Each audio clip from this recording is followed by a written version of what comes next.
அனைவருக்கும் வணக்கம். பன்னாட்டு தமிழர்கள் பேரனுடைய நிறுவனர் தலைவரும் 5ஆம் உலக தமிழ் சங்கத்தினுடைய தலைவரும் தமிழ்நாடு வியாபார சங்க பேரனுடைய மாநில துணைத்தலைவருமாகிய முத்துக்குமரனார் பேசுகின்றேன்.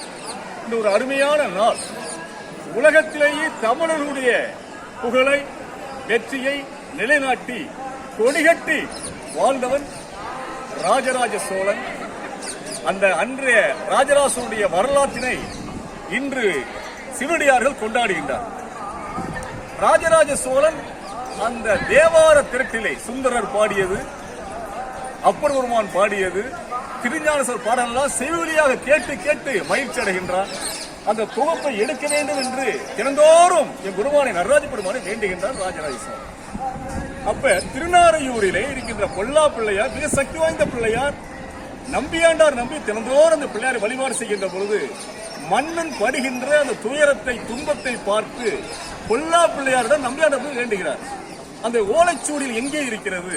இந்த பாடல்கள் செவிவழியாகத்தானே கேட்கப்படுகின்றது, அந்த ஓலைச்சூடிகளை கொடுக்க வேண்டும் என்று நம்பியாண்டார் நம்பி பொல்லா பிள்ளையாரிடம் திருநாரையில் இருக்கின்ற பொல்லா பிள்ளையாரிடம் வேண்டுகிறார். பொல்லா பிள்ளையாருடைய அறிவுறுத்தல் படி, அவர் காட்டிய வழிகாட்டல் படி அந்த ஓலைச்சூடி இந்த சிதம்பரத்தில் தான் இருக்கு. அப்படி காமிங்க, இந்த சிதம்பரத்தில் தான் இருந்தது. சிதம்பரத்திலே அந்த திருமறை காட்டிய விநாயகர் என்று சொல்லி உள்ள அப்படி வளம் வந்தீங்கன்னா இருக்கு. திருமறை காட்டிய விநாயகர், திருமறை காட்டிய விநாயகர் என்று சொல்லி கோயில் இருக்கின்றார். அந்த ஓலைச்சுவடிகள் எல்லாம் மேலே வச்சிருக்கிறார்கள், அப்படியே பாதுகாத்து வைத்திருக்கிறார்கள், பூசப்பட்டு இருக்கின்றார். பொல்லா பிள்ளையார் அருளால ராஜராஜ சோழன் நம்பியாண்டார் நம்பியுடைய எண்ணப்படி அந்த சுவற்றை அகற்றுகின்ற போது ஆயிரக்கணக்கான ஓலைச்சுவடிகள் அப்படியே குற்றுமன் மூடி ராஜராஜ சோழன் அப்படியே கண்ணிவிட்டு அழுறாரு. இவ்வளவு அற்புதமான பாடல்கள் அந்த ஓலைச்சுவடிகள்.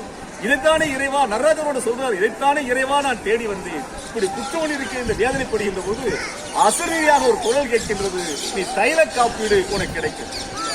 அதை கேட்டு ராஜராஜ சோழன் தைல காப்பீட்டு அந்த ஓலைச்சூடிகளை பாதுகாக்கின்றார்.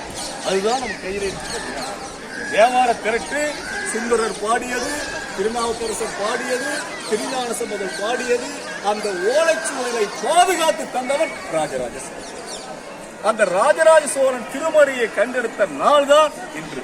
இந்த தேதி 21/9/2025 ஞாயிற்றுக்கிழமை சரியாக 5 மணி அளவில் இன்று நம்முடைய நடராஜ பெருமான் அழகிய திருச்சிற்றம்பலமுடையானுடைய சன்னதி முன்பாக நின்று பேசிக் கொண்டிருக்கின்றேன். அற்புதமான ஒரு பொன்னான வாய்ப்பை இறைவன் எங்களுக்கு கொடுத்திருக்கின்றார். இன்று உலகமெல்லாம் ஒரு சிவனடியார்கள் திரண்டு வந்திருக்கின்றார்கள். இன்று சிறிது நேரத்தில் இந்த ஊர்வலம் துவங்க இருக்கின்றது.